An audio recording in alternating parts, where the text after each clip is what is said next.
Chapter 1. A Log Cabin Beginning. Abraham Lincoln was born on a cold winter day, February 12, 1809. The place? A tiny log cabin in the woods of Kentucky. The cabin was small, just one room. No fancy furniture, no warm carpet, and no glass windows. Only rough wood and the sound of the wind whistling through the cracks. Life was simple and hard. Abraham's parents, Thomas and Nancy Lincoln, were poor. They worked with their hands, farming the land and raising animals. Every day was a struggle to survive. Food was plain: corn, beans, and sometimes a little meat. Fancy meals?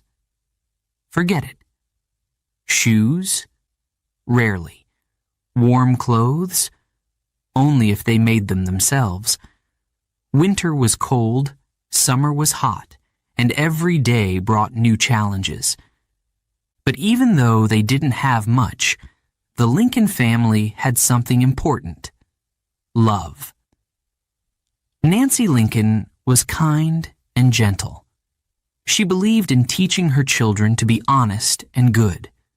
Thomas Lincoln was strong and hard-working. He believed in never giving up. Together, they taught young Abraham the values that would shape his life. From a young age, Abraham, or Abe, as everyone called him, was different. He was tall for his age, skinny, and strong. But what made him special wasn't just his height or strength. It was his curiosity. Abe wanted to know everything. He asked questions. Why is the sky blue? How do trees grow? What's beyond the forest? His mind was always busy. And then there were the books. Oh, how Abe loved books. But there was a problem. His family didn't have any. Books were expensive, and the nearest school was miles away. Still, Abe didn't give up. Whenever he heard about a book, he would do anything to borrow it. He would walk for miles, barefoot in the dirt, just to hold a book in his hands. At night, after a long day of work, Abe would sit by the fire. The flames flickered and danced, casting shadows on the cabin walls.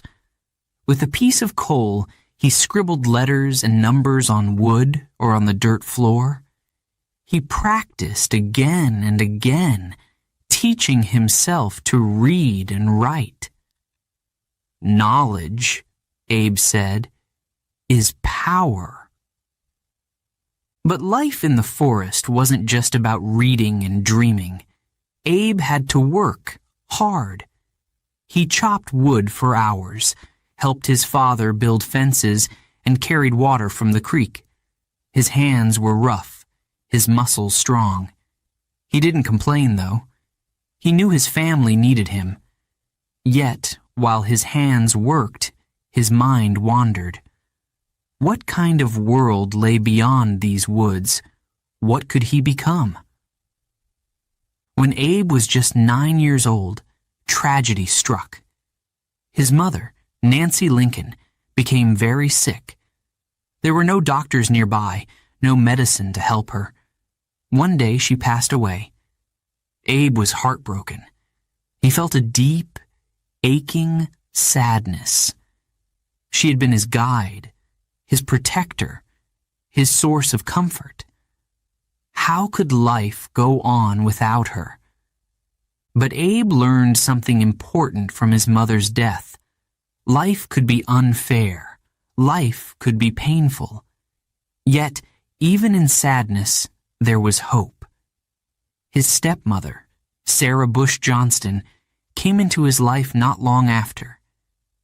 Sarah was kind and warm. She encouraged Abe to keep reading, to keep asking questions, and to keep dreaming. Abe, she said, you're meant for something great. The forest was Abe's playground and his school. He watched animals move through the trees.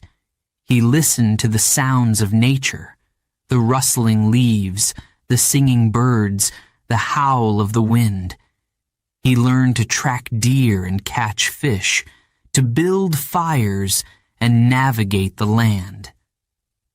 Nature taught him patience, observation, and respect. Still, Abe couldn't ignore his hunger for learning. One day, he found an old copy of Aesop's Fables. The book was filled with stories about animals and the lessons they taught. Abe read every word again and again. Each story sparked his imagination. He realized that words had power. They could teach, inspire, and change minds. As Abe grew older, he began to notice the world around him. He saw people struggling. He saw injustice. He saw that not everyone had the same opportunities. These thoughts stayed with him, whispering in his mind, "What can I do? How can I help?" Abe's childhood wasn't easy, but it shaped him into the man he would become. From his humble beginnings in the log cabin, he learned hard work, resilience, and the value of honesty. From his mother, he learned kindness. From his stepmother, he learned encouragement. And from the books, he learned ideas. Big ideas. By the time he was a teenager, Abe was no longer just the curious boy in the woods. He was becoming a thinker, a dreamer, and a believer in a better future. But he still had a long way to go. The world was waiting. And so was his destiny.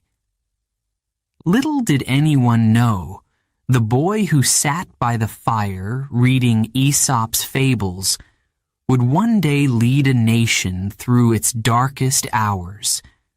But for now, he was just Abe, a boy in a log cabin, dreaming of something more. Chapter 2. Learning by Firelight. Abraham Lincoln loved books, but finding them wasn't easy. In the early 1800s, books were rare, especially in the backwoods of Kentucky and Indiana. Most families didn't own any books at all. Abe's family was no different. They were too poor to afford them. Yet Abe didn't let that stop him. He found a way to learn.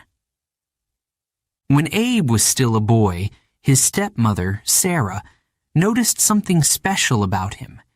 He was different from other children. While many boys spent their free time playing or hunting, Abe wanted to read. He wanted to know. Sarah saw this hunger for knowledge, and she encouraged him. "Abe," she said, "if you want to learn, you'll find a way." Abe did find a way, even when it seemed impossible. He borrowed books from neighbors. Sometimes he walked miles, barefoot, to get a book. The roads were muddy, the paths were rough, and the weather could be harsh. But Abe didn't care. When he held a book in his hands, he felt rich. One of the first books Abe read was the Bible. It wasn't just a book of religion to him. It was full of stories, stories about courage, sacrifice, and hope. These stories lit a fire in his heart. They made him think about right and wrong, about justice, and about the power of words. Abe read other books too. One was Aesop's Fables. He loved the simple stories about animals that taught important lessons. Slow and steady wins the race. Honesty is the best policy. Abe read these fables over and over. He memorized them. He even shared them with others, telling the stories in his own words. But reading wasn't easy for Abe. His family didn't have candles or lamps. At night, the cabin was dark, except for the small fire burning in the hearth. So, Abe used the firelight. He would lie on the floor, his long legs stretched out, and place the book as close to the fire as he could. The flickering flames gave just enough light for him to read. Imagine the scene. The room is quiet. Outside, the wind howls and the trees creak in the night. Inside, the fire crackles softly. Abe leans close, squinting at the tiny letters on the page. His hands are rough from work, but they turn the pages gently. His face glows in the firelight, full of concentration, full of wonder. He read late into the night. Sometimes he was so tired from working all day that his eyes would droop. But he didn't stop. He couldn't stop. Books were his key to a bigger world, a world beyond the forests and fields of Kentucky and Indiana, a world where ideas mattered, a world where he could matter. Abe's passion for learning wasn't just about books. He loved to write, too, but like books, paper was rare. So, Abe used whatever he could find. He wrote on wood, on leaves, even on the dirt floor of the cabin. With a piece of charcoal, he practiced writing letters and words. Over and over, he copied what he read. He wanted to remember everything. Sometimes, Abe shared what he learned with his family. He told his stepmother stories from the books he read. He explained ideas he didn't fully understand yet, trying to make sense of them out loud. His family listened, amazed at how much he knew and how much he wanted to know. One of Abe's favorite books was a biography of George Washington, the first president of the United States. Abe admired Washington's courage and leadership. He read the book so many times that he knew parts of it by heart. Washington's story inspired him. If George Washington could lead a nation, Abe thought, maybe I can do something great too. But Abe's journey wasn't just about books. It was about determination. Learning wasn't easy for him. During the day, he worked hard, chopping wood, plowing fields, building fences. His hands ached, his back hurt, and his muscles were sore. After all that, he still found time to read and write. He was tired, but he didn't give up. And there were challenges. One day, Abe borrowed a book from a neighbor. It was about American history, and he was excited to read it. But that night, as he slept, rain leaked through the cabin's roof. The book was soaked. Abe was horrified. He had ruined the book. He could have hidden it or pretended it didn't happen. But that wasn't who Abe was. Instead, he walked to the neighbor's house and explained what happened. "I'm sorry," Abe said. "I'll make it right." The neighbor was upset, but he saw Abe's honesty. He agreed to let Abe work to repay him. For days, Abe harvested corn in the neighbor's fields to pay for the damaged book. It was hard work, but Abe didn't complain. He had learned an important lesson. Responsibility matters. The more Abe read, the more his mind grew. He started thinking about the world in new ways. He asked questions. Why are some people treated better than others? Why is life so unfair for some? Can one person make a difference? These questions stayed with him, shaping his thoughts, his dreams, and his future. But for now, Abe was still a boy. A boy lying on the floor by the fire, dreaming of a bigger world. He didn't know where his journey would take him. He didn't know that one day his words would change history. But in his heart, he believed in the power of learning. Years later, people would call Abraham Lincoln a great man. They would admire his speeches, his leadership, and his wisdom. But those great things began here, by the firelight in a small cabin, with a boy who refused to give up. Chapter 3. Honest Abe's First Jobs. As Abraham Lincoln grew older, he became tall, very tall. By the time he was a young man, he was nearly 6 feet 4 inches, a giant in his time. He had long arms, strong muscles, and a kind face. People often noticed his height, but there was something else about Abe that made him stand out. His honesty. In those days, life was hard for everyone. There weren't big cities or fancy machines to make work easier. People had to survive with their hands, their tools, and their strength. Abe's family moved to Indiana and later to Illinois, looking for better land and more opportunities. Wherever they went, Abe worked hard to help them. One of Abe's first jobs was splitting logs. He would take a heavy axe and chop trees into pieces of wood for fences.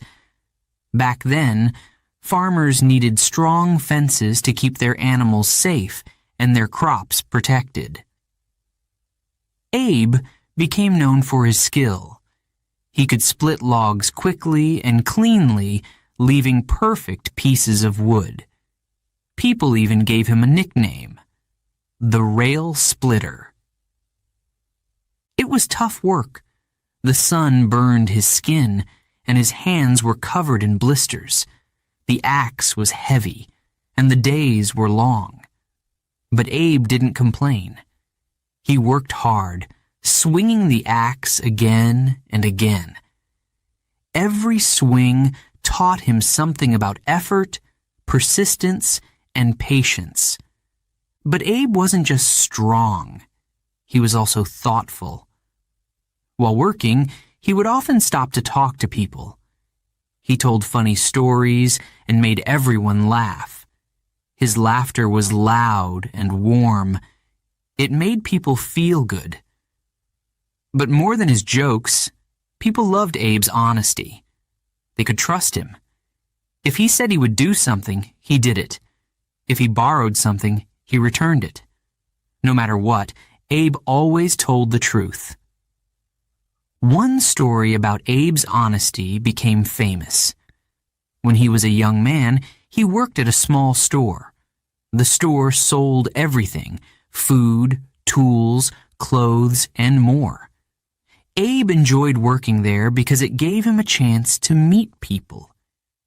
He would greet each customer with a smile and ask how they were doing. One day, a woman came into the store to buy some sugar. Abe measured the sugar carefully, wrapped it up, and gave it to her. She paid and left. But later, Abe realized he had made a mistake. He had charged her a few cents too much. Now, a few cents wasn't a lot of money, but to Abe, it mattered. He didn't want to cheat anyone, not even by accident. So, what did he do? He walked several miles, yes, miles, to the woman's house to return the money. She was surprised and touched. "Thank you, Abe," she said. "You're an honest man." From then on, people started calling him Honest Abe. But Abe's time at the store wasn't just about selling sugar or measuring flour. It was also about learning. He listened to people talk about their lives, their hopes, and their problems. He read every newspaper he could find, learning about the world beyond the little town. He even kept a notebook in his pocket to write down ideas or new words he learned. Another job Abe had was working on a flatboat. Flatboats were big, wooden rafts used to carry goods like corn, tobacco, and cotton down the rivers. Abe helped load the boats, steer them, and deliver the goods to different towns. The trips weren't easy. The rivers were dangerous, with strong currents and sudden storms. Sometimes thieves tried to steal the goods. But Abe stayed calm. He used his strength to handle the boat and his quick thinking to solve problems. One of these trips took him all the way to New Orleans.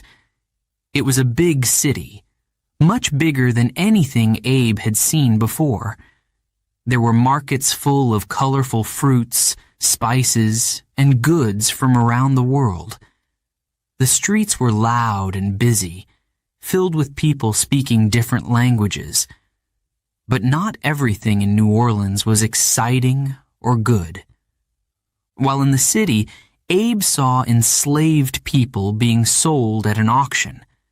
Men, women, and children were treated as property, not as human beings.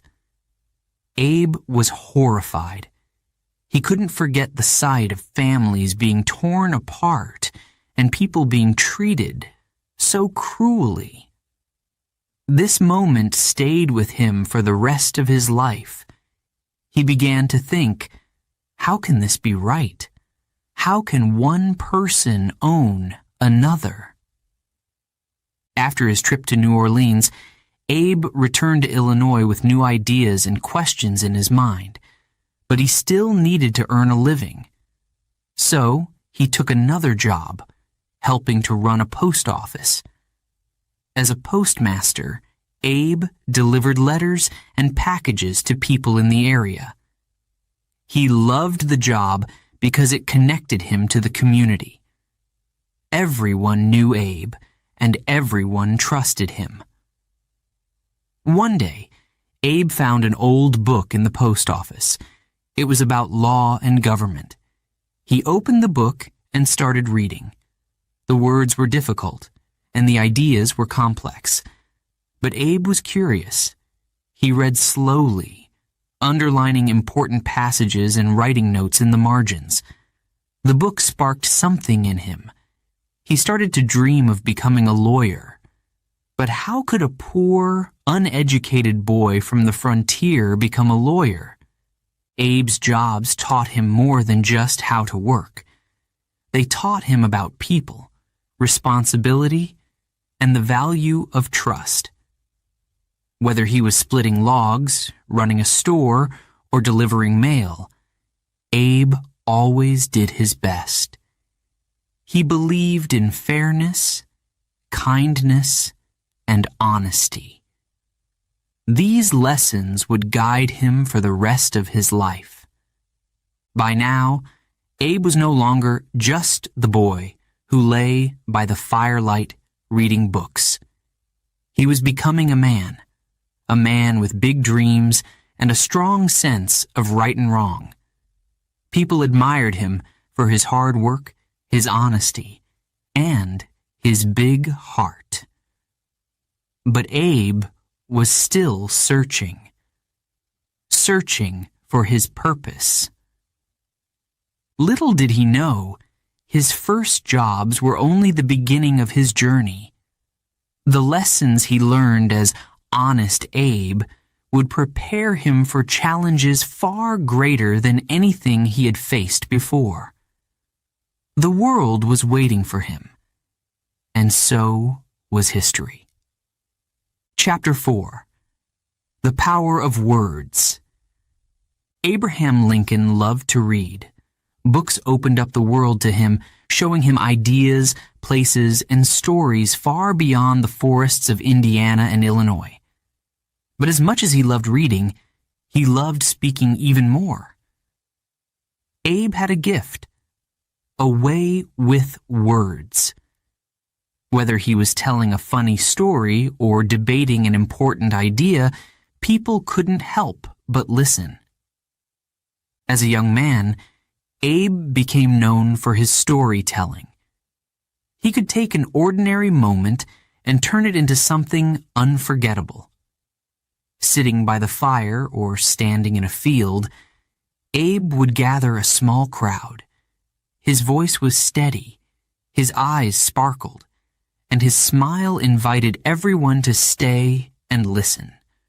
Sometimes he told jokes that made people laugh so hard they wiped tears from their eyes. Other times, he shared stories with deep lessons that made them think. One of Abe's favorite stories to tell was about a farmer and his stubborn horse. The horse refused to move, no matter what the farmer did. Abe would stretch out the tail, adding funny details, until everyone was leaning forward, waiting to hear how the story would end. Then, with perfect timing, he delivered the punchline. Laughter would fill the air. Abe's humor brought people together. It made them feel connected. But Abe's love for words wasn't just about making people laugh. He also loved to debate. In those days, debating was a popular activity. People would gather to hear others discuss big ideas, like how the government should work or what laws were fair. Abe enjoyed stepping into these debates. He didn't have formal education or fancy words, but he had something even more powerful: clear thinking and common sense. When Abe debated, he used stories and examples to make his points. If someone argued for one idea, Abe would listen carefully. Then he would reply with a story or a question that made everyone stop and think. He had a way of breaking down complicated topics so that anyone could understand. And when he spoke, people believed him because he spoke from the heart. One day, Abe attended a meeting in New Salem, Illinois, where he had recently moved. The town was small, and most of the people didn't know him yet. During the meeting, a disagreement broke out. People argued loudly about what to do next. Abe listened quietly for a while. Then he stood up and spoke. His words were simple but powerful. He used humor to calm the tension and reason to solve the problem. By the time he finished, the crowd was silent. Then they began to cheer. Who was this tall, thin man who spoke with such honesty and wisdom? They didn't know yet, but they would soon. After that day, people began inviting Abe to speak at other meetings.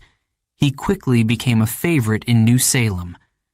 People admired not only his clever arguments, but also his character. He didn't speak to show off or prove he was smarter than others. He spoke because he cared. Whether it was about farming, business, or government, Abe wanted to find the truth and help others see it too. As Abe's reputation grew, so did his confidence. He started thinking about his future. Could he do more with his talent for words?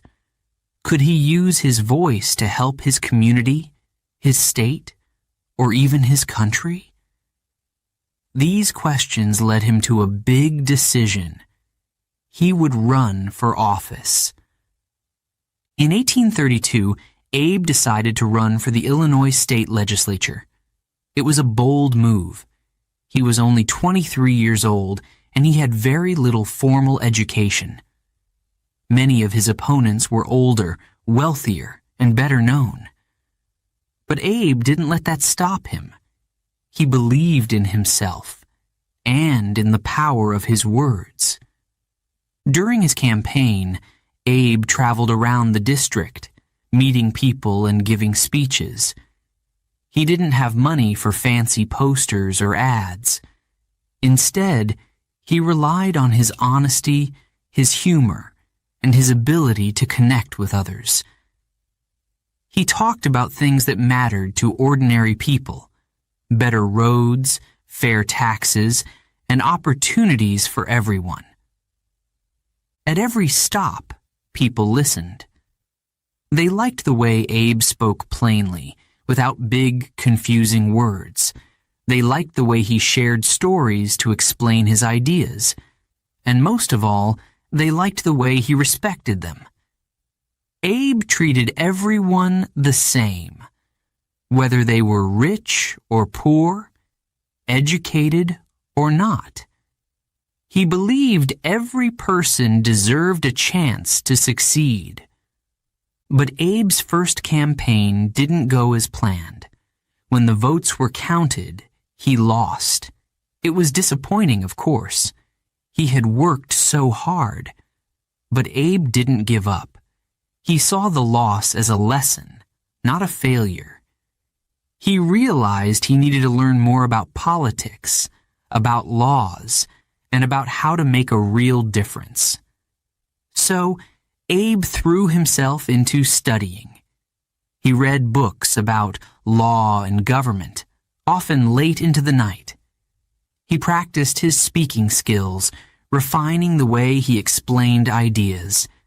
And he continued debating and telling stories, earning even more respect from the people around him. 2 years later, in 1834, Abe ran for the Illinois state legislature again. This time, he won. It was the beginning of his political career, a career that would take him far beyond the small towns of Illinois. But even as Abe rose in politics, he never forgot the power of words.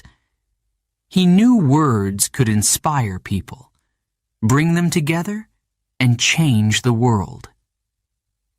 He also knew words came with responsibility. He chose his words carefully, always aiming to be honest and fair. As Abe stood in front of the state legislature for the first time, he must have felt a mix of pride and humility. Here he was, a poor boy from a log cabin, now helping to make laws for the state of Illinois. It was proof that hard work and honesty could open doors, and that the power of words could lead to great things. Little did Abe know this was just the beginning. His words would carry him even further, to debates, to national politics, and to the most challenging moments in American history. But for now, he was simply Abe, a storyteller, a debater, and a young politician with big dreams. Chapter 5. The Path to the Presidency. Abraham Lincoln had big ideas about fairness, freedom, and a united country. But not everyone agreed with him. In fact, many people didn't.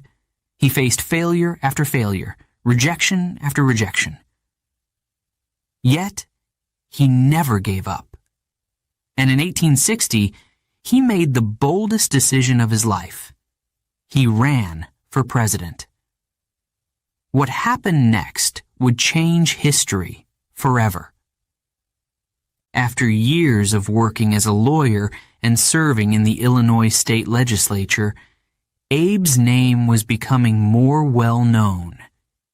He was admired for his honesty, his simple way of speaking, and his ability to connect with people. But what truly set him apart was his belief in something bigger, a belief in what America could become. At that time, the United States was in trouble. The country was deeply divided. People in the North and South couldn't agree on one major issue: slavery. The South depended on enslaved people to work on their farms and plantations. The North, however, believed that slavery was wrong and should end. The arguments grew louder and angrier, and the nation seemed ready to break apart. Abe couldn't stay silent. He believed slavery was unfair, unjust, and against the very idea of freedom. He spoke out against it in powerful speeches. One of his most famous speeches was given in 1858 when he said, "A house divided against itself cannot stand." He meant that the United States couldn't survive if it stayed divided over slavery. The country had to choose freedom for all or slavery for some. Not everyone liked Abe's message. In fact, many people in the South hated it. Even some people in the North thought he was going too far. But Abe didn't back down. He believed in speaking the truth, even when it wasn't popular. He believed in fighting for what was right.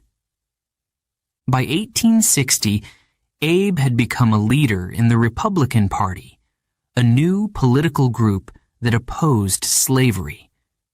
The party needed a strong candidate for the presidential election. They wanted someone who could unite the North, someone people could trust. That someone was Abraham Lincoln.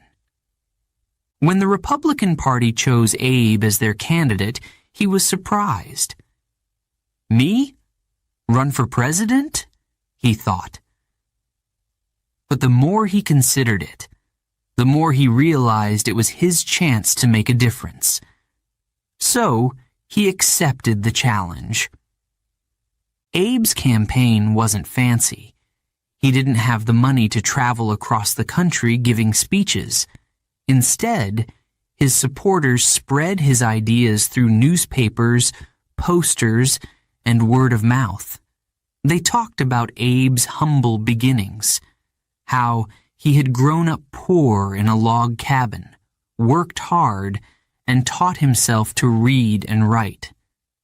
They called him Honest Abe, a name that made people trust him. The election wasn't easy. Abe had 3 opponents, and the country was more divided than ever. Many people in the South didn't even put Abe's name on the ballot. They refused to consider someone who opposed slavery. But Abe's supporters in the North believed in him. They believed he could lead the country through its troubles. On Election Day, November 6, 1860, people across the country cast their votes. The wait was long and tense. Finally, the results came in. Abraham Lincoln had won. He was now the 16th President of the United States. Abe's victory brought hope to many people, especially those who believed in freedom and equality. But it also brought fear and anger to others. Southern states felt threatened. They believed Abe would try to end slavery, taking away their way of life. Just weeks after the election, some southern states decided to leave the Union. They formed their own government called the Confederacy. Abe hadn't even taken office yet, and already the country was falling apart. The task ahead of him seemed impossible. How could one man keep the nation together? How could he end slavery without causing more division? The challenges were enormous. But Abe was ready. On March 4th, 1861, Abraham Lincoln stood in front of the Capitol in Washington, D.C. to give his first speech as president. The day was cold, and the crowd was quiet. Everyone wanted to hear what Abe would say.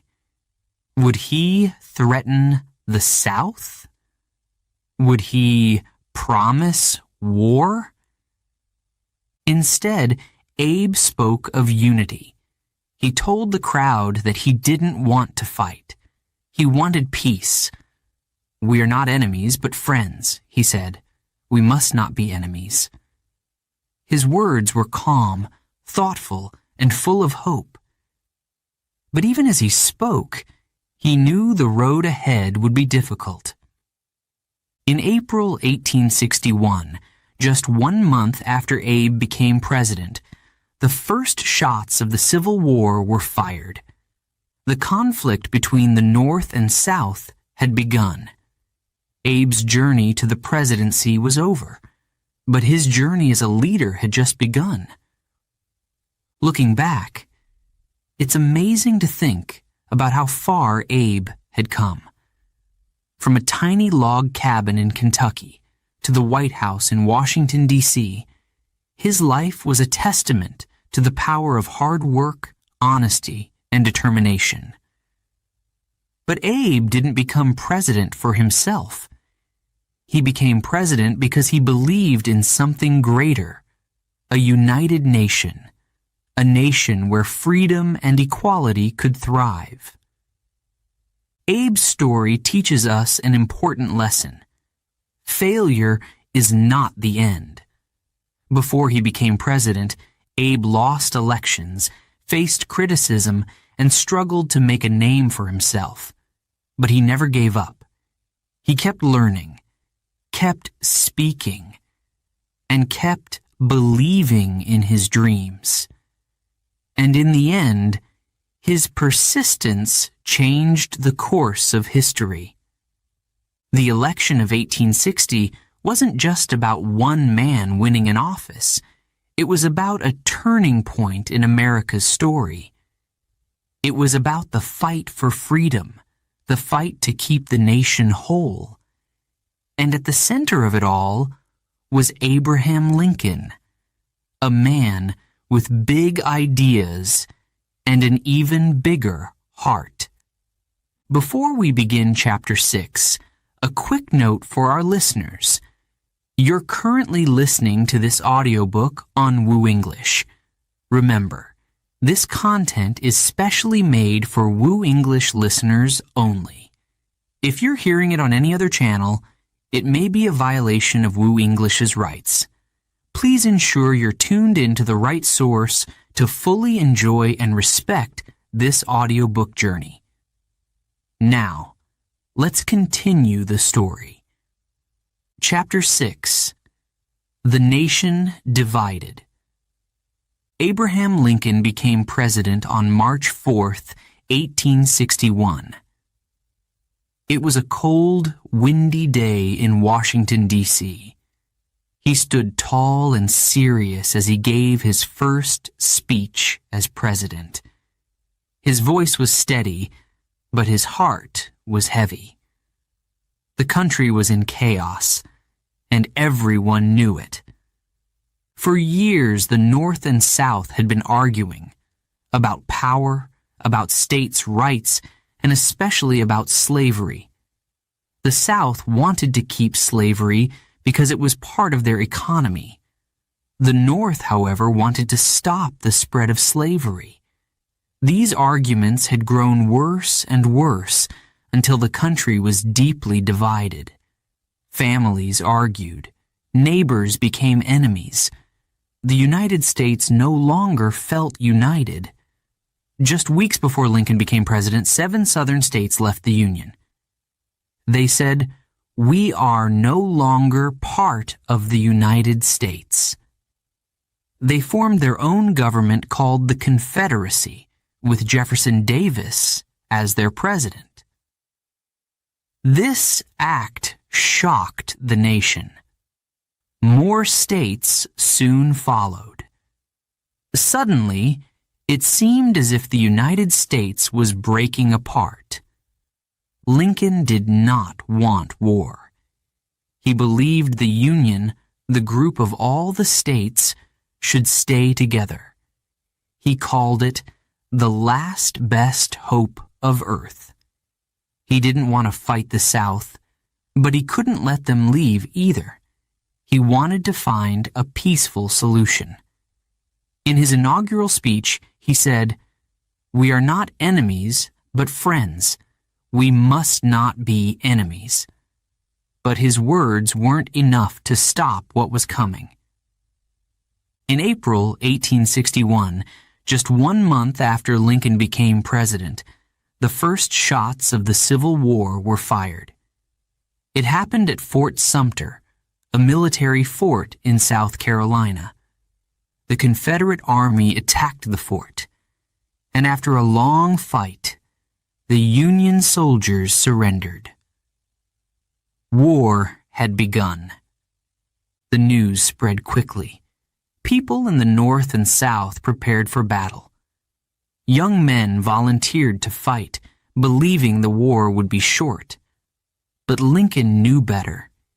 He knew this would be a long, bloody struggle. The North had more people, factories, and railroads, but the South had skilled generals and a strong will to defend their land. Lincoln faced an enormous challenge. How could he lead the country through a war when it was already so divided? He had to make difficult decisions, decisions that could mean life or death for thousands of people. But he stayed calm and focused. He believed in the Union, and he believed in freedom. As the war continued, Lincoln faced criticism from all sides. People in the North said he wasn't doing enough to win the war. People in the South said he was trying to destroy their way of life. Even some of his own advisors questioned his choices. But Lincoln didn't let the criticism stop him. He listened carefully, thought deeply, and made decisions based on what he believed was right. One of Lincoln's biggest challenges was finding the right generals to lead the Union Army. At first, many of his generals were too cautious, too slow. The Confederate Army, led by General Robert E. Lee, won several important battles. The Union Army struggled, and Lincoln grew frustrated. He needed someone bold, someone who could lead the Union to victory. Finally, he found that person, General Ulysses S. Grant. While the battles raged on, Lincoln faced another challenge, keeping the border states in the Union. These were states like Kentucky, Missouri, and Maryland that allowed slavery but hadn't joined the Confederacy. Lincoln had to be careful. If he pushed too hard against slavery, these states might join the South. But if he didn't act, slavery would continue. It was a delicate balance, and Lincoln worked tirelessly to maintain it. Despite the chaos and violence of the war, Lincoln stayed true to his beliefs. He saw the Civil War as more than just a fight to keep the country together. To him, it was a fight for freedom and equality. He believed slavery was wrong, morally, legally, and politically. He wanted to end it, but he knew he had to wait for the right moment. That moment came on January 1st, 1863. Lincoln issued the Emancipation Proclamation declaring that all enslaved people in the Confederate States were free. The proclamation didn't immediately free every enslaved person, but it changed the focus of the war. Now, the war wasn't just about keeping the Union together. It was about freedom. It was about justice.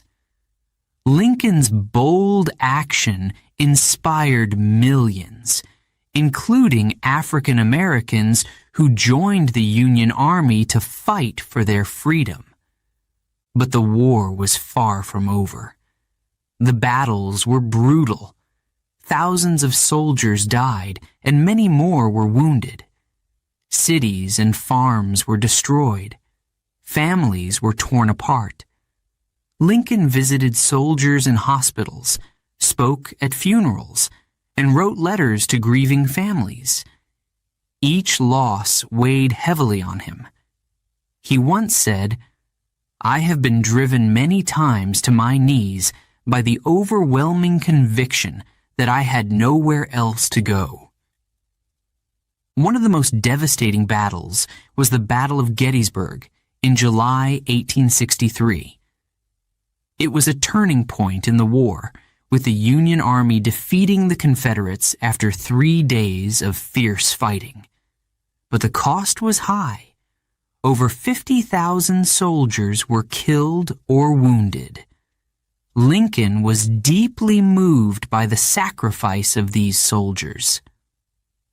Later that year, Lincoln traveled to Gettysburg to dedicate a cemetery for the fallen soldiers. There, he gave a short but powerful speech known as the Gettysburg Address. In just 272 words, he reminded the nation of its founding principles: freedom, equality, and democracy. "This nation, under God, shall have a new birth of freedom," he said, "and government of the people, by the people, for the people, shall not perish from the earth." His words echoed across the land, giving hope to a weary nation. Through it all, Lincoln remained focused on his goal: preserving the Union. He faced incredible pressure, personal loss, and countless sleepless nights. Yet, he never lost sight of what was at stake. To him, the United States was more than just a country. It was an idea, a place where freedom and opportunity could thrive. As the war dragged on, Lincoln began to see a glimmer of hope. The Union Army, now under General Grant, started winning more battles. The Confederate Army was running out of supplies and soldiers. Victory was within reach, but the cost had been terrible. Hundreds of thousands of lives had been lost, and the nation was forever changed. The Civil War was the darkest chapter in American history, but Lincoln believed it was necessary to save the Union and end slavery. He once said, "The dogmas of the quiet past are inadequate to the stormy present. We must think anew and act anew." Lincoln's leadership during this time showed his strength, his compassion, and his unwavering belief in justice. The country was divided, but his steady hand guided it through the storm. He didn't know it yet, but the end of the war and his greatest challenge was just around the corner. Chapter 7: The Emancipation Proclamation. Slavery was wrong. Abraham Lincoln knew this deep in his heart. He had always believed that no person should own another. For years, he spoke out against slavery, but he also knew that ending it wouldn't be easy. The country was divided. The Civil War had already begun. But in 1863, Lincoln made a bold move, one that would change history forever. When Lincoln became president, he knew slavery was the biggest problem facing the nation. In the southern states, slavery was part of everyday life. It was how many farms and plantations made their money. But in the North, people believed slavery was wrong and wanted it to stop. The arguments over slavery had grown so big that they helped start the Civil War. At first, Lincoln's main goal as president was to keep the Union together. He wanted to stop the southern states from leaving and bring the country back as one. But as the war continued, Lincoln began to see that the fight wasn't just about saving the Union. It was also about freedom. If the United States was going to survive, slavery had to end. Still, Lincoln had to be careful. Many states in the North, called the border states, still allowed slavery. These states hadn't joined the Confederacy, but they might if Lincoln acted too quickly. He needed to wait for the right moment. That moment came in 1862.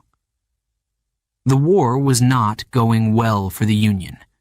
The Confederate Army was strong, and the Union needed a way to turn the tide. Lincoln realized that freeing enslaved people in the South could help. It would weaken the Confederacy by taking away their labor force. It would also send a powerful message: the war was now a fight for freedom. In September 1862, after the Union won a major battle at Antietam, Lincoln made an announcement. He said that if the southern states didn't rejoin the Union by January 1st, 1863, he would free all enslaved people in those states. It was a warning, but Lincoln knew the South wouldn't listen. So, on January 1st, 1863, Abraham Lincoln signed the Emancipation Proclamation. With the stroke of a pen, he declared that all enslaved people in the Confederate States were free. It was a historic moment, a moment of courage and hope. Lincoln's words in the proclamation were powerful. All persons held as slaves within any state, in rebellion against the United States, shall be then, thenceforward, and forever free. The message was clear. Freedom was no longer just a dream. It was now the law. But the Emancipation Proclamation didn't free all enslaved people. It only applied to the Confederate States, not the border states. Even so, it was a turning point. For millions of enslaved people, it gave them something they hadn't had before. Hope. Hope that their chains would one day be broken. Hope that they could live as free men and women. The proclamation also had a big impact on the war. Thousands of African Americans joined the Union Army to fight for their freedom. They became soldiers, cooks, nurses, and spies. They risked their lives to help the Union win. Their bravery inspired others and gave new strength to the fight for freedom. But Lincoln's decision wasn't popular with everyone. Many people in the North didn't agree with the proclamation. They thought Lincoln was going too far. Some believed the war was only about saving the Union, not about ending slavery. In the South, the Confederacy was furious. They said Lincoln had no right to free their slaves. The proclamation made the war even more intense. Lincoln knew his decision was risky. He once said, "If my name ever goes into history, it will be for this act, and my whole soul is in it. He was willing to take the risk because he believed it was the right thing to do. For Lincoln, freedom wasn't just a political goal. It was a moral duty. As the war continued, the Emancipation Proclamation became a symbol of hope and change.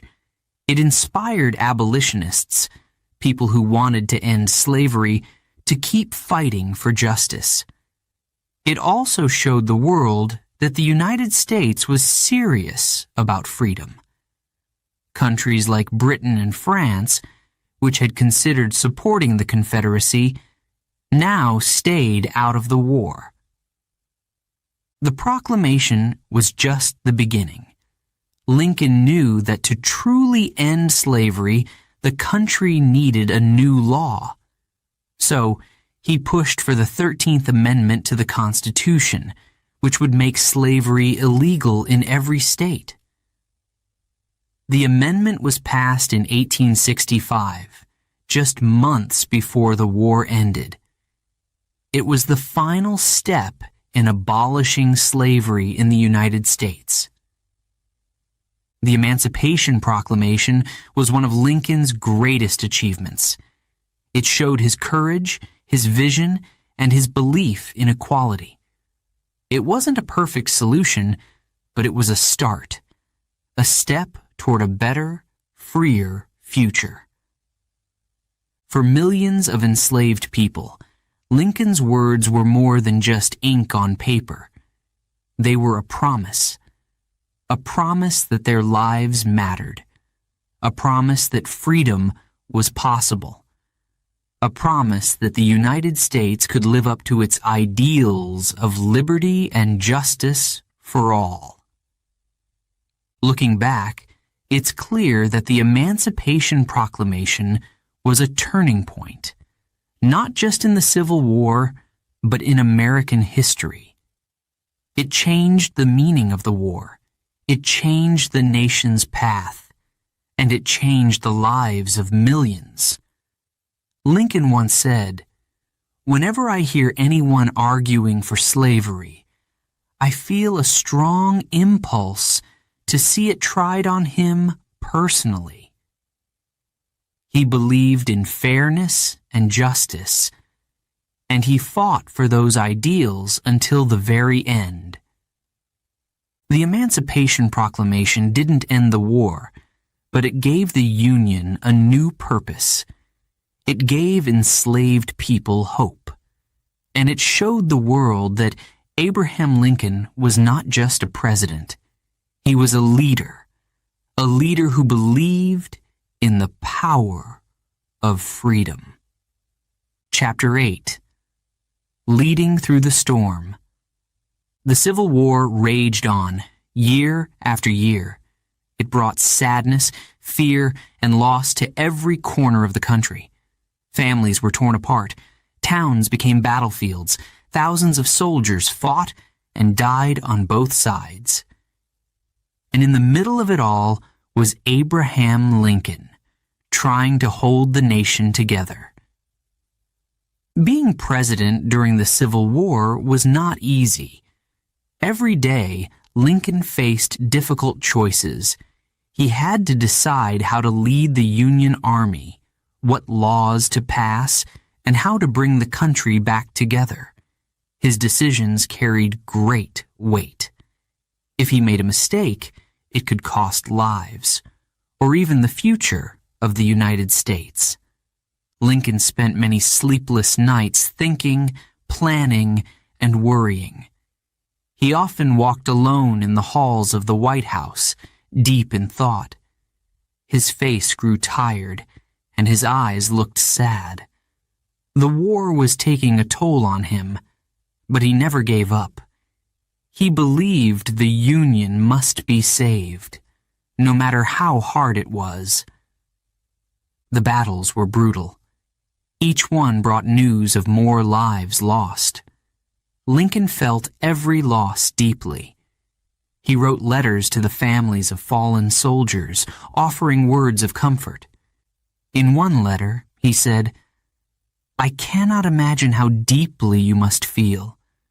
But please know that your son's sacrifice has helped save the nation." One of the hardest parts of Lincoln's job was choosing generals to lead the Union Army. At first, many of his generals were too cautious. They didn't take risks, and the Confederate Army won battle after battle. Lincoln grew frustrated. He needed a leader who could fight boldly and win. After much searching, he found that leader, General Ulysses S. Grant. Grant was tough, determined, and unafraid to make bold moves. Under his command, the Union Army began to win important battles. Lincoln trusted Grant and gave him full control of the army. Together, they worked tirelessly to bring the war to an end. But Lincoln's leadership wasn't just about battles. He also had to manage the divided opinions of the people. Some Northerners wanted peace, even if it meant letting the South leave the Union. Others thought Lincoln wasn't doing enough to win the war. In the South, people hated Lincoln, blaming him for their suffering. No matter what he did, someone was unhappy. Lincoln tried to focus on the bigger picture. He reminded people that the war wasn't just about keeping the Union together. It was also about ending slavery and building a fairer nation. In 1863, he issued the Emancipation Proclamation, which declared enslaved people in the South free. This bold act gave the Union a new purpose and inspired many to keep fighting. Lincoln also worked hard to pass the 13th Amendment to the Constitution, which would make slavery illegal everywhere in the United States. He believed that ending slavery was not only right, but necessary for the country's future. He told Congress, "If slavery is not wrong, nothing is wrong." Passing the amendment was a long and difficult process, but Lincoln fought for it with all his strength. As the war dragged on, Lincoln faced personal struggles too. His son, Willie, whom he loved dearly, died of an illness in 1862. Lincoln and his wife, Mary, were heartbroken. The loss brought them closer in some ways, but also added to their pain. Mary struggled with grief, and Lincoln had to carry the weight of his family's sadness while leading the nation. Despite the darkness of the war, there were moments of hope. One of those moments came after the Battle of Gettysburg in July 1863. This battle was one of the bloodiest of the war, but it was also a turning point. The Union Army defeated the Confederates, giving the North a much-needed victory. Later that year, Lincoln traveled to Gettysburg to dedicate a cemetery for the soldiers who had died there. He gave a short but powerful speech known as the Gettysburg Address. In just a few minutes, Lincoln reminded the nation of its founding principles: freedom, equality, and democracy. His words inspired millions. This nation, under God, shall have a new birth of freedom, and government of the people, by the people, for the people, shall not perish from the earth. Lincoln's ability to inspire was one of his greatest strengths. Even in the darkest times, he found the right words to give people hope. He believed in the power of unity and the importance of staying true to American ideals. But as the war neared its end, the challenges didn't stop. The Confederate Army was losing, but they refused to surrender. Cities were destroyed, families were starving, and soldiers were exhausted. Lincoln knew the country would need to heal once the fighting was over. How could he bring the North and South back together after so much pain and anger? Lincoln had a plan. He called it malice toward none and charity for all. This meant forgiving the South and helping them rebuild rather than punishing them for the war. He wanted to reunite the country with kindness, not hatred. "We are not enemies, but friends," he said. "We must not be enemies." Finally, in April 1865, the war came to an end. General Robert E. Lee, the leader of the Confederate Army, surrendered to General Grant at Appomattox Courthouse. The Union had won. The fighting was over, and the nation was saved. Lincoln felt a mix of relief and sadness. The war had cost so many lives. The country was deeply scarred. But there was also hope. Hope for a new beginning, a chance to build a better, freer nation. Leading through the storm of the Civil War had been the greatest challenge of Lincoln's life. He had faced criticism, heartbreak, and countless sleepless nights. But through it all, he stayed focused on his vision of a united America. As Lincoln looked out at the war-torn nation, he knew his work wasn't finished. There was still so much to do to heal the country and bring people together. Little did he know, his time was running out. But his leadership during the storm of the Civil War would leave a legacy that would inspire generations to come. Chapter 9. Gettysburg. Words for the Ages. The year was 1863.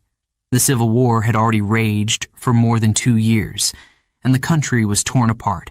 Families were grieving, cities were destroyed, and the future of the United States was uncertain. But in July of that year, something happened that changed the course of the war. The Battle of Gettysburg.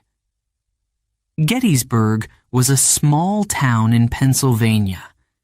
It wasn't famous before the battle, but that changed quickly.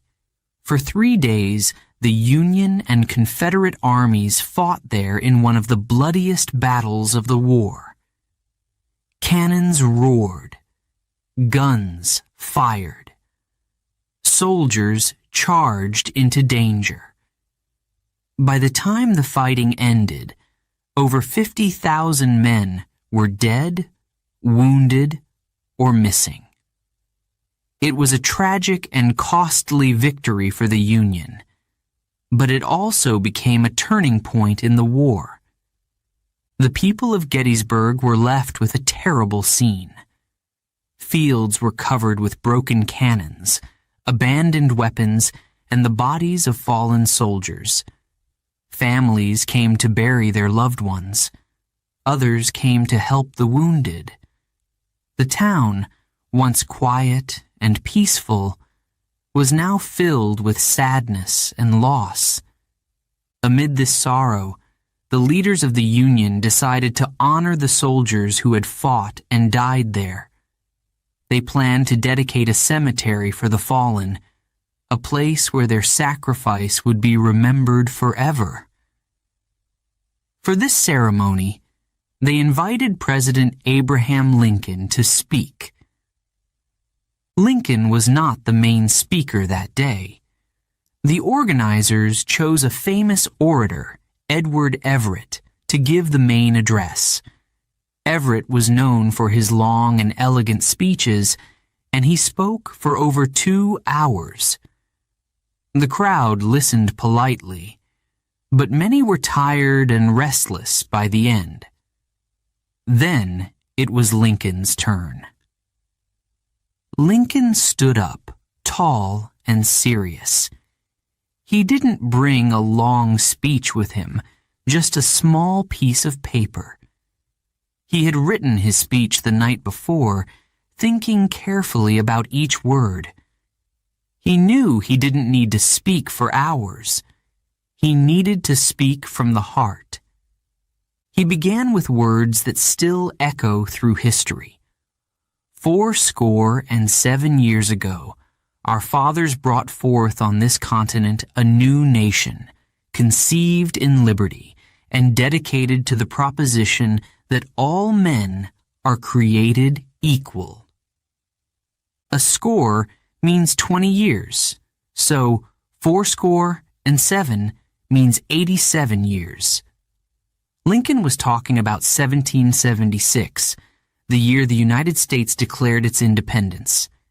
He reminded the audience that the country was founded on the idea of equality and freedom.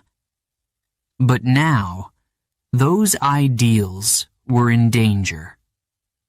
Lincoln's speech was short, only about 2 minutes long, but every word carried meaning. He spoke about the bravery of the soldiers who fought at Gettysburg. He honored their sacrifice, saying, "The world will little note, nor long remember what we say here, but it can never forget what they did here." Then Lincoln looked to the future. He said the war was a test of whether the nation could survive. He called on the people to keep fighting for the ideals of liberty and democracy. His final words were a powerful promise that this nation, under God, shall have a new birth of freedom, and that government of the people, by the people, for the people, shall not perish from the earth. When Lincoln finished, there was a moment of silence. The crowd wasn't sure how to react. His speech was so short, so simple, but so powerful. Slowly, people began to applaud. Some even wept. They realized that they had just heard something extraordinary. Not everyone loved Lincoln's speech at first. Some newspapers criticized it, saying it was too plain or too brief. But as time passed, people began to understand the genius of Lincoln's words. He had captured the pain and hope of the nation in just a few sentences. His speech gave the country something it desperately needed: a sense of purpose. The Gettysburg Address wasn't just a speech about a battle. It was a reminder of what the United States stood for: freedom, equality, and democracy. It was a call to action, urging people to honor the sacrifices of the soldiers by continuing the fight for a better future. For Lincoln, the speech was deeply personal. He felt the weight of the war every day. He knew the sacrifices of the soldiers weren't just numbers, they were lives. Husbands, fathers, brothers, and sons.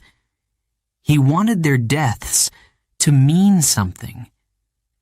He wanted to ensure that their fight would lead to a stronger, freer nation. The Gettysburg Address became one of the most famous speeches in American history. Today, it is studied in schools, recited at ceremonies, and remembered as a masterpiece of leadership and inspiration. Lincoln's words continue to inspire people around the world.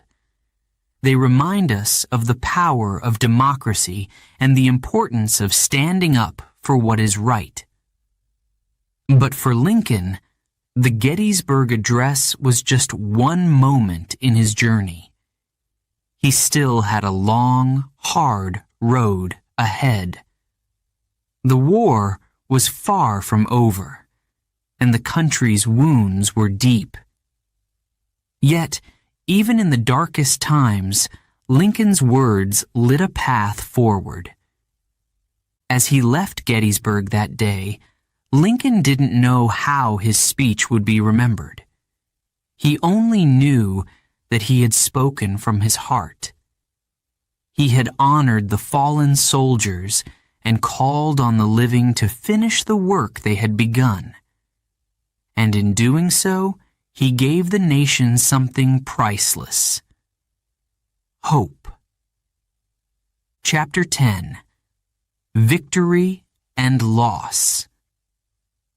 The Civil War finally ended in April 1865. After 4 long years of fighting, the Union had won. General Robert E. Lee, leader of the Confederate Army, surrendered to General Ulysses S. Grant at Appomattox Courthouse in Virginia. The war was over. The Union was saved. People across the North celebrated. Bells rang, flags waved, and crowds cheered. They were overjoyed that the country would stay together. But for Abraham Lincoln, the victory felt bittersweet. Yes, the Union had won. Yes, slavery was ending. But the cost had been enormous. So many lives lost. So much pain. So much destruction. More than 600,000 soldiers had died in the war. Families had been torn apart. Towns and cities were left in ruins, especially in the South. Lincoln's heart was heavy with grief. He once said, "I feel like I have been stretched on a rack." The war had taken a toll on him, both as a leader and as a man. Lincoln knew the end of the war was just the beginning of a new challenge: rebuilding the nation. The North and South had been enemies for years. How could they come together again? How could the wounds of war be healed? Lincoln believed it was possible, but it would take patience, understanding, and forgiveness. His plan was simple but bold. He wanted to rebuild the South, not punish it. He believed the country needed to work together to move forward. With malice toward none, with charity for all, he said, "Let us strive to bind up the nation's wounds." Lincoln wanted to help the Southern states rejoin the Union, rebuild their economies, and accept a future without slavery. But not everyone agreed with Lincoln's plan. Some people in the North wanted to punish the South for starting the war. They believed the South should pay for its rebellion. Others thought Lincoln wasn't doing enough to ensure the rights of formerly enslaved people. Even after the Emancipation Proclamation, racism and prejudice remained strong in many parts of the country. The South, meanwhile, was deeply bitter. The war had devastated their land, their cities, and their way of life. Many Southerners resented Lincoln and blamed him for their suffering. They didn't trust his plans for rebuilding the Union, and some were even plotting against him. Lincoln understood these divisions. He knew that healing the nation would take time. But he believed in the American people. He believed they could rise above their anger and fear to create a stronger, fairer country. He wanted to bring people together, not push them further apart. In his second inaugural address, given just weeks before the war ended, Lincoln spoke directly to the divided nation. His words were hopeful but honest. "The war has brought sorrow to every home," he said. "Yet, let us finish the work we are in. Let us strive for peace." His speech was short but powerful. reminding Americans of the ideals that had brought them together in the first place: freedom, equality, and unity. But even as Lincoln looked to the future, danger was near. Not everyone wanted him to succeed.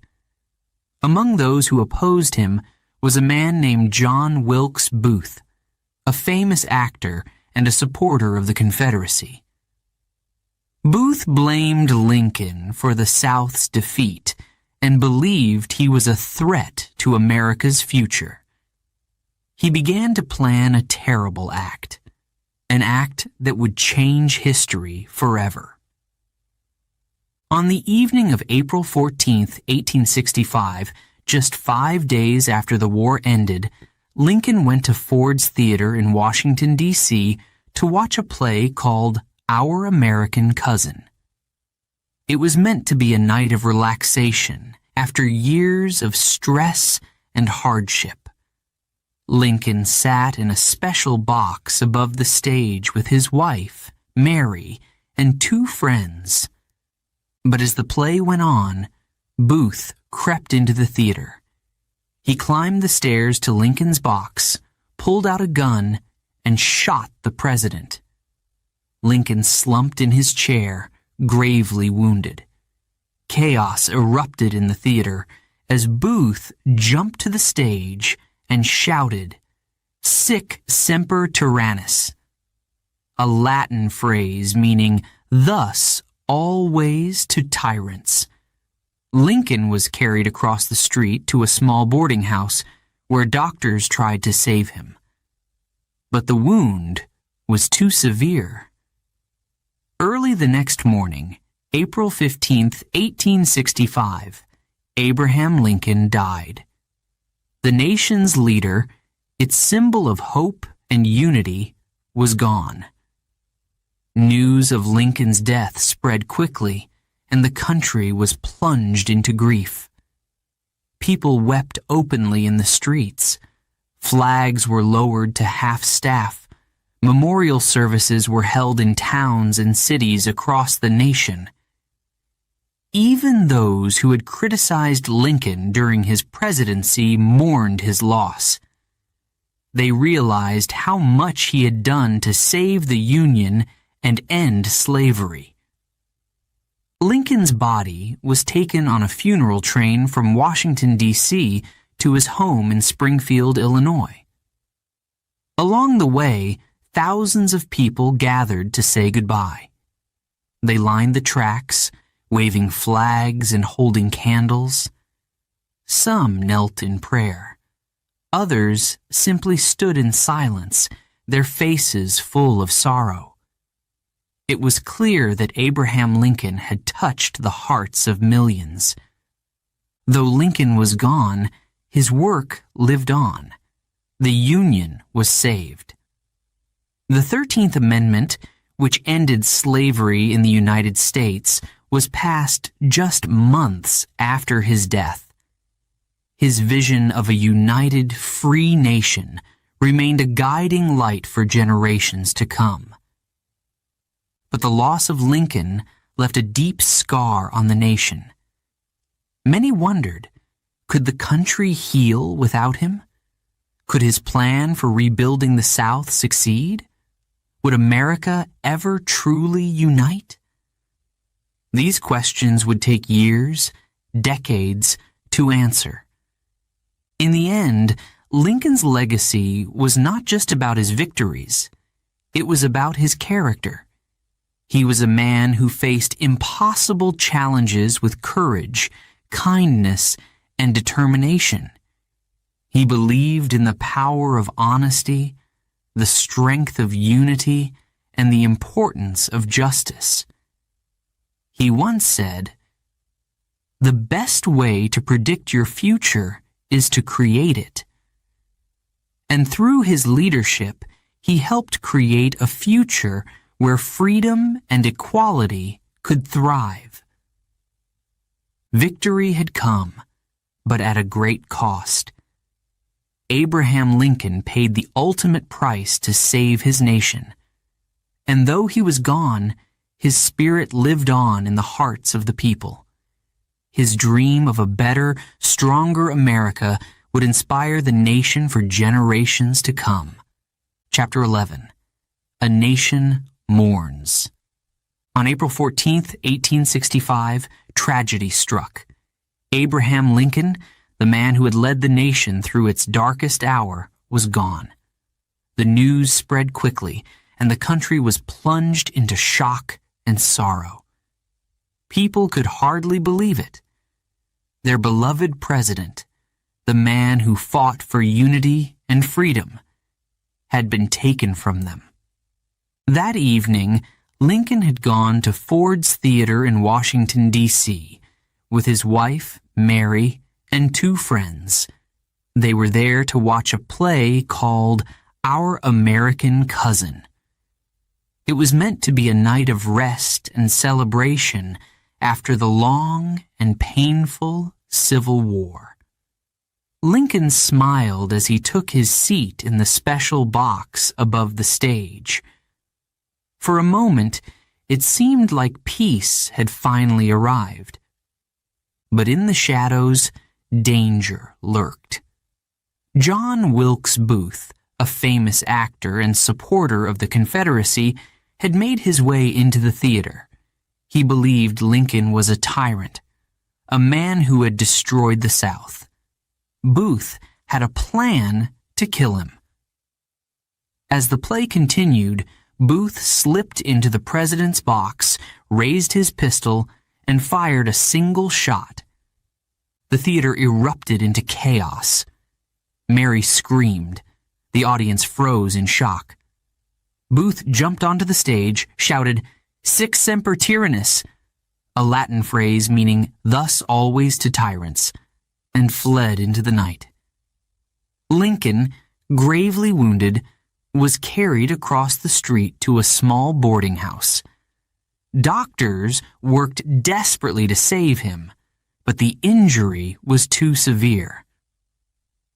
Early the next morning, at 7:22 a.m. on April 15, 1865, Abraham Lincoln died. The nation was devastated. People wept openly in the streets. Newspapers printed black borders around their pages as a sign of mourning. Flags were lowered to half-staff. Across the North, cities and towns held memorial services to honor the fallen president. Even in the South, some people grieved his death, realizing that Lincoln had planned to help rebuild the nation with kindness and forgiveness. Lincoln's body was placed in a coffin and taken to the White House, where soldiers and government officials paid their respects. Soon after, a funeral train was organized to carry his body back to his hometown of Springfield, Illinois. The train would pass through many cities along the way, allowing Americans to say their final goodbyes to their leader. The funeral train became a moving symbol of the nation's grief. In city after city, thousands of people gathered along the tracks. They stood in silence, holding candles or waving small flags. Some knelt in prayer. Others wept openly, their faces full of sorrow. Many brought their children, wanting them to see the man who had done so much for their country. At each stop, Lincoln's coffin was taken off the train and placed in a public building for people to visit. Lines stretched for blocks as men, women, and children waited hours to pay their respects. Some people left flowers or notes beside the coffin. Others simply stood quietly, reflecting on all that Lincoln had done. Lincoln's journey home was long and emotional. It followed nearly the same route he had taken in 1861 when he traveled to Washington, D.C. to become president. Back then, he had been filled with hope and determination, ready to lead a divided nation. Now, He was returning as a symbol of sacrifice, a man who had given his life to preserve the Union and end slavery. In Springfield, Lincoln was buried at Oak Ridge Cemetery. The funeral was a solemn and heartfelt event, attended by family, friends, and government leaders. His grave was marked with a simple stone, but soon after, plans were made to build a grand memorial in his honor. The people of Springfield and the entire nation wanted to ensure that Lincoln's legacy would never be forgotten.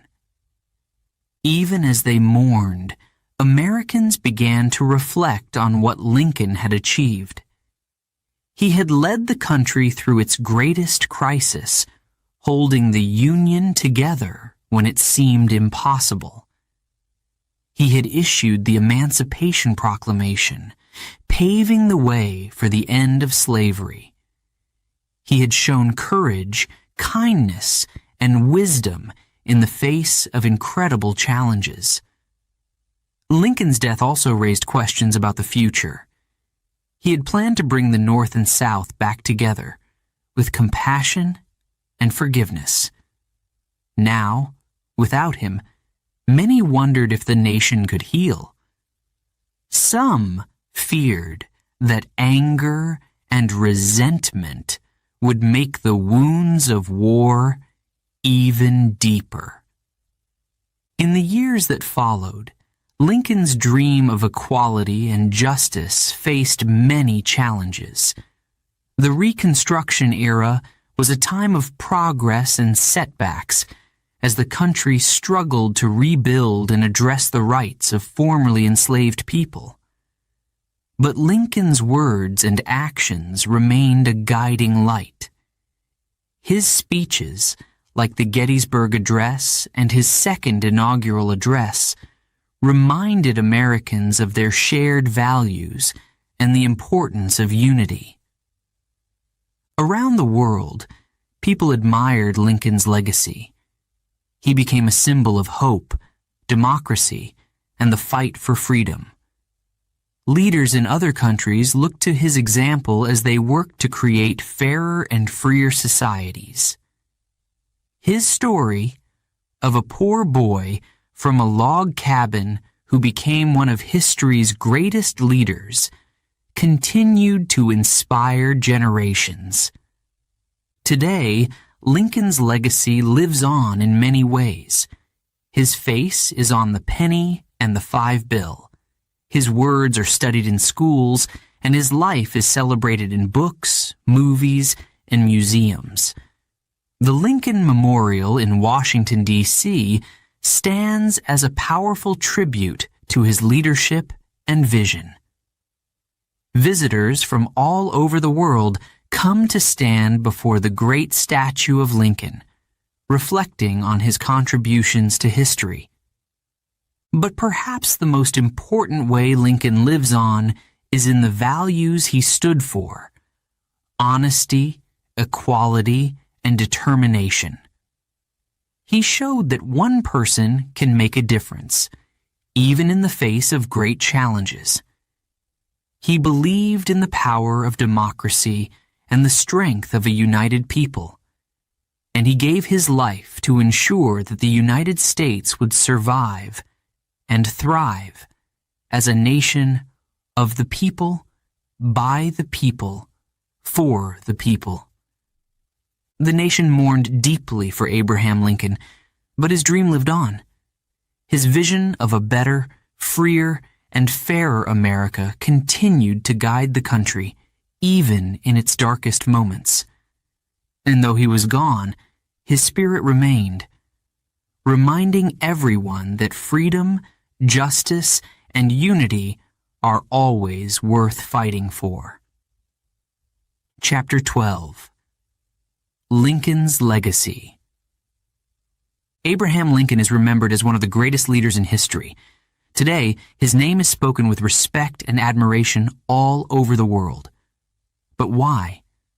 What made Lincoln so special?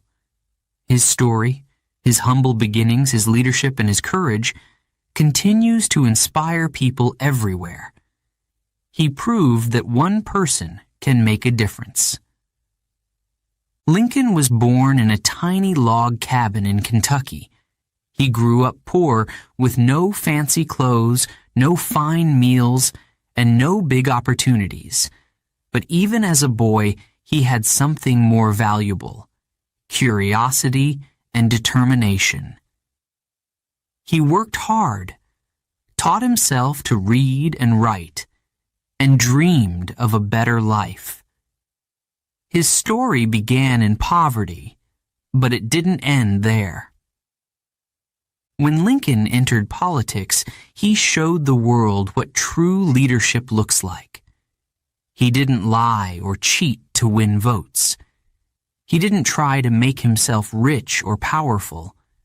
Instead, he focused on helping others. He spoke simply and honestly, and people trusted him.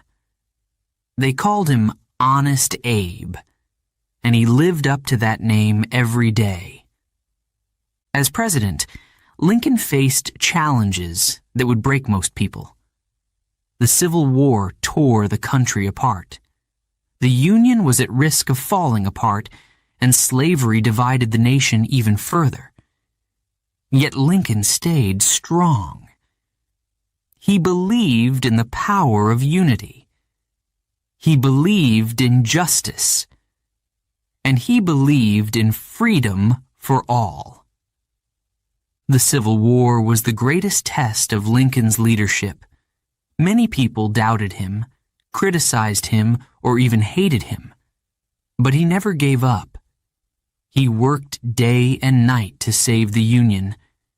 He made hard decisions that no one else wanted to make. And he reminded Americans why their country was worth fighting for. The Emancipation Proclamation was one of Lincoln's boldest acts. With a few powerful words, he declared that enslaved people in the Confederacy were free. It was a risky move, but Lincoln knew it was the right thing to do. He believed slavery was wrong, and he wanted to build a country where freedom and equality could thrive. Lincoln's speeches were just as powerful as his actions. The Gettysburg Address, though only 2 minutes long, is one of the most famous speeches in history. In it, Lincoln spoke of freedom, democracy, and the sacrifices made by those who fought for them. His words continue to inspire people today, reminding us that government of the people, by the people, for the people, shall not perish from the earth. But Lincoln's legacy isn't just about the things he did. It's also about the kind of person he was. He was kind, humble, and fair. He treated everyone with respect, no matter who they were. He listened to others, even when he didn't agree with them. And he stayed true to his beliefs, even when it was hard. Lincoln once said, "I do the very best I know how, the very best I can, and I mean to keep on doing so until the end." This simple statement sums up his life. He wasn't perfect, he made mistakes, but he always tried his best, and he never stopped working for what he believed in. Lincoln's life ended too soon. When he was assassinated in 1865, the nation mourned deeply. People from all walks of life, rich and poor, soldiers and civilians, Northerners and Southerners, grieved the loss of their leader. But even in death, Lincoln's spirit lived on. His leadership helped end the Civil War and bring the country back together. His actions led to the abolition of slavery, ensuring that future generations would live in a freer and fairer nation. And his words gave people hope. reminding them that even in the darkest times, they could strive for a better future. Today, Lincoln's legacy can be seen everywhere. His face is on the penny and the $5 bill. Schools, streets, and towns are named after him. The Lincoln Memorial in Washington, D.C. stands as a tribute to his leadership and vision. Visitors from all over the world come to the memorial to reflect on his life and achievements. But Lincoln's legacy is more than statues and speeches. It's the idea that one person, no matter how humble their beginnings, can make a difference. It's the belief that honesty, kindness, and determination can overcome even the greatest challenges. And it's the hope that freedom and equality will always triumph in the end. Lincoln's story inspires leaders, activists, and ordinary people to this day. His example shows us that true greatness doesn't come from wealth or power. It comes from courage, compassion, and a commitment to doing what is right. Around the world, Lincoln is a symbol of democracy and justice. Leaders in other countries look to his example when facing their own challenges. His speeches are studied in schools, his ideas are discussed in debates, and his life is celebrated as a model of what a leader should be. Abraham Lincoln once said, "The best way to predict your future is to create it." This quote captures the essence of his life. Lincoln didn't wait for opportunities to come to him. He worked for them. He didn't let failure stop him. He learned from it. And he didn't let hatred or division defeat him. He rose above it. His story teaches us that we all have the power to make a difference. We may not all become presidents, but we can all lead by example. We can all choose kindness over cruelty, courage over fear, and honesty over lies. We can all work to make the world a better place, just as Lincoln did. Today, when we think of Abraham Lincoln, we remember not just a president, but a hero, a man who fought for what he believed in, a man who gave everything for his country, a man whose dream of a united and just America continues to inspire us. Lincoln's journey, from a poor boy in a log cabin to a leader who changed the world, is proof that anything is possible. His legacy reminds us that even in the face of great challenges, we can rise above them. And it shows us that, with determination and heart, we can create a future full of hope, freedom, and equality. Abraham Lincoln may be gone, but his story lives on, his dream lives on, and his lessons guide us still. He taught us that unity is stronger than division, that justice is worth fighting for, and that one person can truly change the world.